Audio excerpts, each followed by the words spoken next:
వ్యవసాయం అంటే భూమి నుంచే ప్రారంభం కావాలి.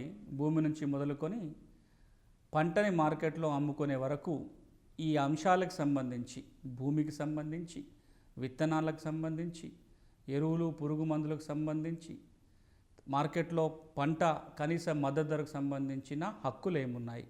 భూమి విషయానికి వచ్చినట్లయితే భారత రాజ్యాంగం రూపొందించినప్పుడు భూమి హక్కుని ప్రాథమిక హక్కుగా గుర్తించి ప్రాథమిక హక్కుల జాబితాలోనే చేర్చడం జరిగింది.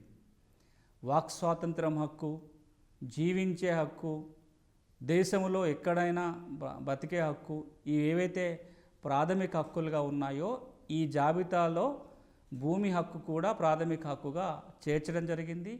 చాలా కాలం పాటు రాజ్యాంగంలో భూమి ప్రాథమిక హక్కుగా ఉంది. ప్రాథమిక హక్కుగా ఉంది అంటే అర్థం ఏంటి? ప్రాథమిక హక్కులలో ఏవైతే ఉంటాయో ప్రభుత్వం అది వారి నుంచి ప్రజల నుంచి తీసుకోవడానికి వీల్లేదు.